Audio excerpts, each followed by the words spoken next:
Hello friends, इस video के अंदर हम एक स्टेटमेंट जैसे कि आप देख सकते हो स्क्रीन के ऊपर इसको कंप्लीट करेंगे और इसके अंदर कुछ एडवांस सॉर्ट की ऑप्शन और कुछ और अदर ऑप्शंस जो हमारी एक्सेल से रिलेटेड है उनको हम इस स्टेटमेंट के अंदर अप्लाई करेंगे। जैसे कि आप देख सकते हो हमारे पास ये एक मार्केटिंग एम्प्लॉयज की स्टेटमेंट है, यानी कि हमारे एक बिजनेस के अंदर मार्केटिंग एम्प्लॉयज हैं, उनके नाम गिवन है करण वर्मा।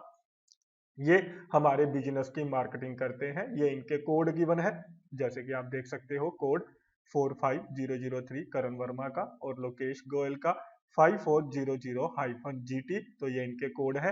ये इनके फोन नंबर गिवन है।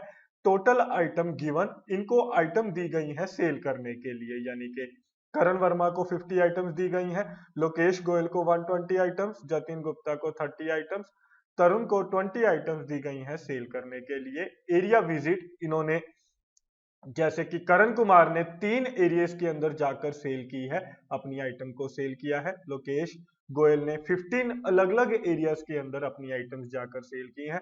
जतिन ने 6 अलग अलग एरियाज के अंदर जाकर अपनी आइटम्स को सेल किया है। और ये इनके सेल यूनिट्स गिवन है, कितनी कितनी आइटम्स इन्होंने सेल की है। और यहाँ पे हम बैलेंस यूनिट्स निकालेंगे जो उनके पास बच गए हैं। कैसे निकालेंगे? इक्वल टू, यहाँ पे हम एड्रेस देंगे D3 माइनस सेल यूनिट्स का, यानी कि F3, इनको आपस में माइनस करेंगे तो ये बैलेंस यूनिट आ गया हमारे पास। करण वर्मा को 20, यानी कि हमने 50 यूनिट्स दिए थे इसको सेल करने के लिए, इसने 35 यूनिट्स सेल कर दिए हैं और 15 यूनिट्स इसके पास बच गए हैं। और इसको ड्रैग करके हम कंप्लीट कर देते हैं, यानी कि 120 दिए थे हमने लोकेश को, 90 यूनिट्स इसने सेल कर दिए, 30 इसके पास रिमेनिंग बच गए हैं बैलेंस। और यहाँ पे परसेंटेज ऑफ बैलेंस निकालेंगे, कितने परसेंट बैलेंस ये बचा है करण कुमार के पास।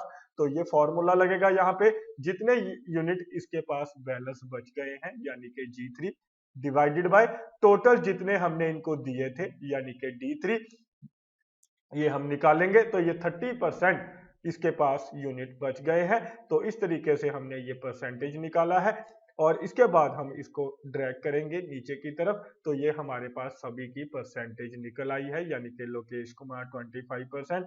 और अगर ये परसेंटेज सिंबल नहीं आ रहा तो आपने ये ऊपर नंबर फॉर्मेट के अंदर जाना है, यहां से आपने परसेंटेज सिलेक्ट कर लेना है कि ये जो हमने निकाली है क्वांटिटी निकाली है परसेंटेज में, या ये शॉर्टकट तरीका, ये बटन हमारे पास गिवन है परसेंटेज स्टाइल का, यहां से आप परसेंटेज स्टाइल यूज कर सकते हो। और आगे हम परसेंटेज ऑफ सेल कि कितने परसेंट यूनिट इन्होंने सेल किए हैं, यानी कि करण वर्मा ने सेल किए हैं F3 के अंदर 35 यूनिट, इसको डिवाइड करेंगे जितने इसके पास टोटल यूनिट्स थे D3 से, और इसकी हम परसेंटेज निकालेंगे कि इसने 70% यूनिट सेल कर दिए हैं और 30% बैलेंस बच गए हैं। और ये लोकेश ने 75% सेल कर दिए हैं, 25% इसके पास बच गए हैं। और जतिन गुप्ता ने 100% यूनिट सेल कर दिए हैं और तरुण ने 50% सेल किए हैं, 50% बच गए हैं।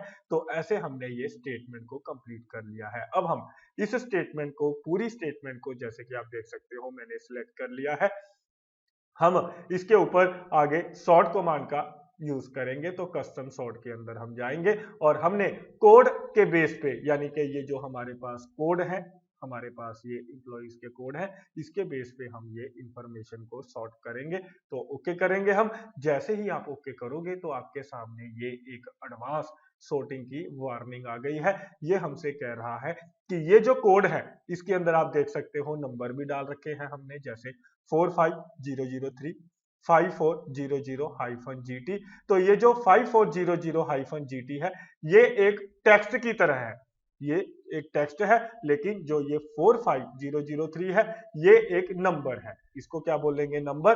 और ये 5400-GT ये एक टेक्स्ट है। 65004 ये भी एक नंबर है। आगे हमारे पास टेक्स्ट है, यानी कि कुछ कोड हमें नंबर की तरह दिख रहे हैं, कुछ कोड हमें टेक्स्ट की तरह दिख रहे हैं। तो हमसे ये पूछेगा कि आप नंबर को नंबर के रूप में सॉर्ट करना चाहते हो या जो नंबर है उनको हम एज अ टेक्स्ट सॉर्ट करना चाहते हैं। अब आपको होगे कि सर ये क्या कंफ्यूजन है। तो ये कंफ्यूजन आपकी दूर करने के लिए मैं आपको बता देता हूं, अगर आप पहली ऑप्शन सेलेक्ट करते हो sort anything that look like a number, कि जो नंबर की तरह दिख रहा है उसको वो नंबर की तरह सॉर्ट करे, जो टेक्स्ट की तरह दिख रहा है उसको टेक्स्ट की तरह सॉर्ट करे, तो आपने पहली ऑप्शन सेलेक्ट करके ओके कर देना है।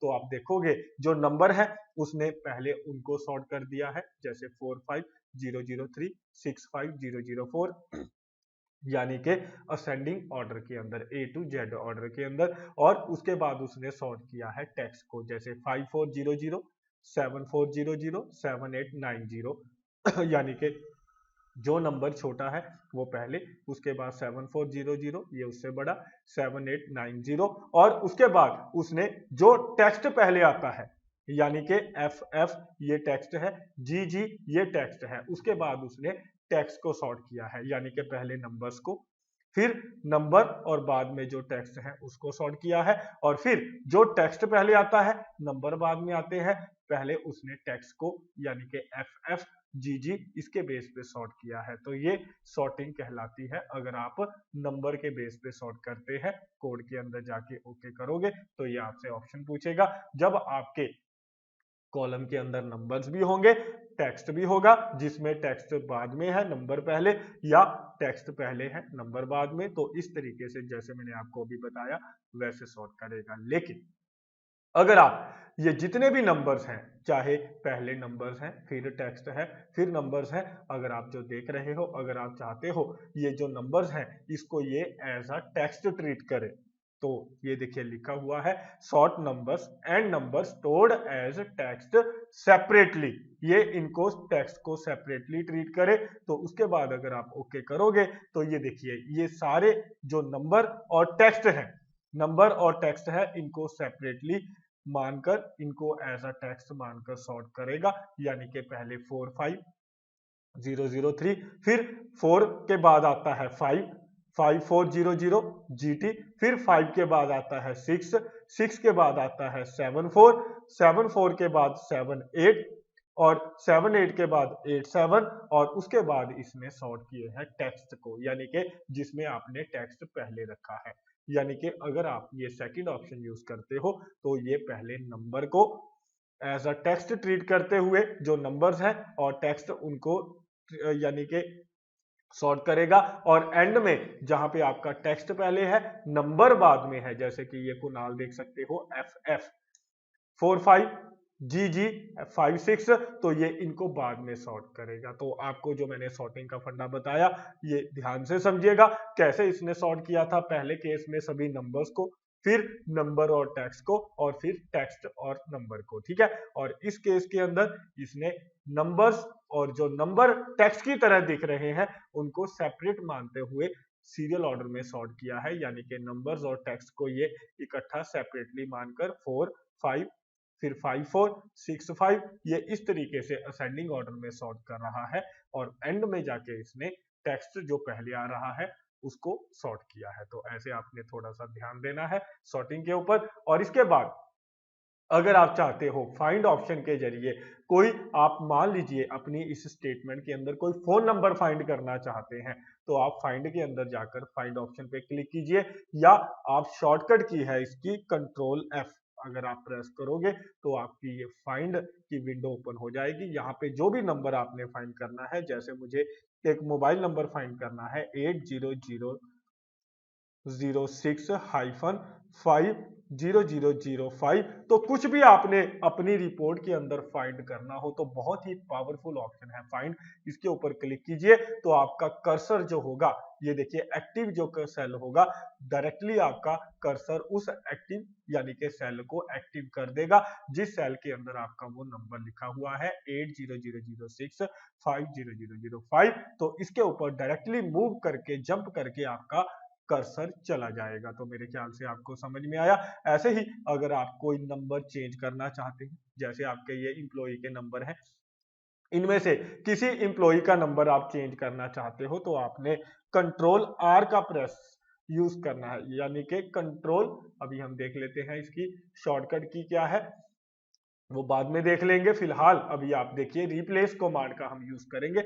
जब आपको कोई पुराना फोन नंबर रिमूव करके उसकी जगह नया नंबर डालना हो तो ये फाइंड वट में आप जो पुराना नंबर है वो डालोगे। जैसे हम इसके अंदर डाल देते हैं 70001-34। इस पुराने नंबर को हमने बदलना है नए नंबर के साथ। तो फाइंड वट में पुराना नंबर और रिप्लेस के अंदर जो उस इंप्लॉई का नया नंबर है वो आप इसके अंदर डाल सकते हो। और यहाँ पे रिप्लेस पे क्लिक कर दीजिए तो ये क्या करेगा, उस नंबर को रिप्लेस कर देगा। या पहले फाइंड पे क्लिक कीजिए, ये पहले उस नंबर को फाइंड करेगा और फिर आप रिप्लेस पे क्लिक कर दीजिए तो ये देखिए इसने यहाँ पे वो नंबर रिप्लेस कर दिया है। पहले फाइंड कर लीजिए कि कहाँ पे है वो आपका नंबर, जो पुराना नंबर है तो वो आपको दिखाएगा और उसके बाद आप रिप्लेस कर सकते हो। तो इस तरीके से हम ये फाइंड रिप्लेस के जरिए अपने किसी भी जो हमने अपने सेल के अंदर कोई कोड है या फोन नंबर है उसको हम अपना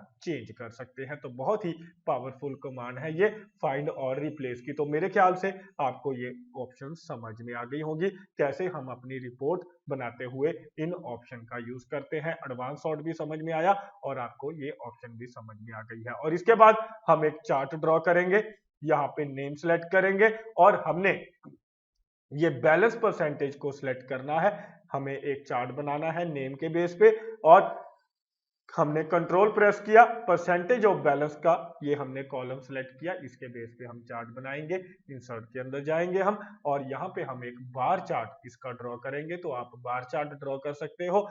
अगर आप बार चार्ट के बारे में डिटेल में जानना चाहते हो तो इसकी हमारी अलग से वीडियो है बार चार्ट की, तो आप वो वीडियो सुनिए ध्यान से, तो आपको पता चलेगा ये बार चार्ट जो है कैसे हम यूज कर सकते हैं अपनी किसी भी तरह स्टेटमेंट के अंदर उसको प्रेजेंट करने के लिए चार्ट के अंदर। तो यहाँ पे हम 2D bar chart, 3D bar chart, cylindrical, cone या पैरामाइंड किसी भी ऑप्शन इसमें से टाइप ऑफ जो बार की है वो सिलेक्ट कर सकते हैं। जैसे हम ये 3D बार सिलेक्ट कर लेते हैं तो ये देखिए इस उसने जो हमने सिलेक्शन की थी डाटे की इंफॉर्मेशन की उसका चार्ट ड्रॉ कर दिया है, जिससे हमें ये स्टेटमेंट को समझने में और आसानी होगी। इस स्टेटमेंट से हमें ये पता चल रहा है कि किसके पास सबसे ज्यादा यूनिट बैलेंस में बच गए हैं, तरुण के पास, ठीक है, और सबसे कम यूनिट जतिन गुप्ता के पास बचे हैं। यानी कि जैसे कि आप देख सकते हो। और अगर आप चाहें इस चार्ट को अलग मूव कर सकते हो, यहाँ पे ये ऊपर चार्ट टूल्स की ऑप्शन होती है डिजाइन लेआउट फॉर्मेट की। तो ये डिजाइन के अंदर ऑप्शन होती है, आप अपने चार्ट को अलग शीट के ऊपर मूव कर सकते हो। जैसे ही क्लिक करोगे ये मूव चार्ट की ऑप्शन आएगी, न्यू शीट के ऊपर आप इस चार्ट को मूव कर सकते हो। और हम यहाँ पे लिख देते हैं बैलेंस चार्ट कि ये हमें ये बैलेंस शो कर रहा है। तो हमने ये बैलेंस चार्ट मूव कर दिया अलग शीट के ऊपर, ये आप देख सकते हो मूव कर गया है हमारा। और अगर आप चाहें तो डिजाइनिंग के जरिए इसके अंदर जो भी ये डिजाइनिंग यानी कि आपका चार्ट बना हुआ है चेंजेस करना चाहते हैं तो आप चेंजेस कर सकते हो। जैसे आपको पता है ये चार्ट लेआउट की ऑप्शन है, इसके अंदर ऑलरेडी कुछ चार्ट लेआउट के डिजाइन है। जैसे मैं ये चार्ट लेआउट का 5th डिजाइन सेलेक्ट कर लेता हूं तो ये इसने यहाँ पे जैसे ही मैंने उसको सिलेक्ट किया नीचे यहाँ पे टेबल ड्रॉ कर दिया है और यहाँ पे हमें इनके बैलेंस दिखा रहा है। करण वर्मा 30%, लोकेश गुप्ता 25%, यानी कि साथ में आपका टेबल बना आ गया है। तो ये लेआउट के अंदर जाके आप इस लेआउट को यूज कर सकते हो अपने चार्ट के अंदर। तो ये लेआउट 8 का जब मैंने यूज किया तो आप देख सकते हो यहाँ पे एक्स एक्सिस टाइटल यहाँ पे आपका आ गया है, यहाँ पे एक्स एक्सिस टाइटल दे सकते हो और यहाँ पे ऊपर वाई एक्सिस टाइटल आप दे सकते हो। जैसे यहाँ पे हम दे देते हैं कि ये हमारे एम्प्लॉइज के नेम है, एम्प्लॉइज नेम, यहाँ पे हम एम्प्लॉइज नेम दे देते हैं और नीचे ये हमारे पास जो बैलेंस परसेंटेज है यहाँ पे हम लिख देते हैं ये balance of percentage, balance in percentage ऐसे लिख देते हैं इन परसेंटेज। तो मेरे ख्याल से आपको ये सारा कॉन्सेप्ट क्लियर हो गया कैसे हम इसको दिखा सकते हैं। और इसके बाद आप लेआउट के अंदर जाकर अगर चाहें तो ये देखिए जैसे चार्ट टाइटल, वैसे तो ऊपर इसके चार्ट टाइटल नजर आ रहा है। अगर आप चाहें तो ये डाटा लेबल है, इसका डाटा लेबल भी शो कर सकते हैं। अगर आप इसके ऊपर क्लिक करोगे तो इनके जो पिलर्स के डाटा है जैसे 40% राजकुमार का बैलेंस है, कुणाल का 20%, ये इनके बैलेंस भी साथ में शो करेगा। और अगर आप साथ में ग्रिड लाइंस ड्रॉ करना चाहते हो हॉरिजॉन्टली, तो आप ये ग्रिड लाइन मेजर, जो मेन ग्रिड लाइंस है, मेजर का मतलब उसने मेन ग्रिड लाइंस ड्रॉ कर दी है, माइनर का मतलब जो छोटी छोटी ग्रिड लाइंस है उनको भी वो ड्रॉ करेगा। और अगर आप इसके अंदर मेजर एंड माइनर दोनों को ड्रॉ करोगे तो ये देखिए इसने ग्रिड लाइंस जो है मेजर और माइनर यानी कि हमारी जो ये चार्ट है इसके ऊपर ड्रॉ कर दी है। ऐसे ही आप ये हॉरिजॉन्टल के साथ साथ वर्टिकल भी अगर लाइन ड्रॉ करना चाहते हैं तो ये वर्टिकल ग्रिड लाइंस भी ड्रॉ कर सकते हो। तो मेरे ख्याल से आपको ये कॉन्सेप्ट अच्छी तरह से समझ में आया, कैसे हम लेआउट के जरिए ये ऑप्शंस का यूज कर सकते हैं। फॉर्मेट के अंदर जाके अगर आप चाहें तो इनके स्टाइल चेंज करना चाहते हैं, कलर चेंज करना चाहते हैं, यहाँ से कलर, आउटलाइन और ये शेप चेंज कर सकते हो। और अगर आप ये जो नाम लिखे हुए हैं राजकुमार, कुणाल, इसके नाम के अंदर यानी कि कलर्स के अंदर इनकी चेंजेस करना चाहते हैं तो ये आपने टेक्स्ट सेलेक्ट कर लेना है और यहाँ से ये टेक्स्ट कलर है, आप यहाँ से टेक्स्ट का कलर चेंज कर सकते हो। यहाँ से इनकी आउटलाइन देना चाहते हो आउटलाइन दे सकते हो, और यहाँ से शेडो देनी है या रिफ्लेक्शन या ग्लो देना चाहते हो ग्लो दे सकते हो, या क्विक स्टाइल के अंदर जाकर अगर आप चाहें तो इसको ऐसे स्टाइलिश शेप भी दे सकते हो। तो ये आप देख सकते हो, ये आपको थोड़ा सा अच्छी तरह नजर नहीं आ रहा तो आप यहाँ से स्टाइलिश शेप और यहाँ से आउटलाइन सेलेक्ट करके इनको ऐसे अट्रैक्टिव बना सकते हो। तो मेरे ख्याल से समझ में आया आपको। ऐसे ही नीचे ये जो परसेंटेज है इसके ऊपर भी आप ये टेक्स्ट की ऑप्शंस अप्लाई कर सकते हैं। तो मेरे ख्याल से जो मैंने ये आपको चार्ट की ऑप्शनें बताई ये आपको अच्छी तरह से समझ में आ गई होंगी। तो ऐसे आप अपनी रिपोर्ट में से किसी भी ये जो आपके पास सेल यूनिट है, बैलेंस यूनिट है, परसेंटेज ऑफ सेल है, एरिया विजिट है, टोटल आइटम गिवन है, किसी बेस पे भी आप बार चार्ट या कॉलम चार्ट किसी तरह का भी चार्ट आप ड्रॉ कर सकते हैं।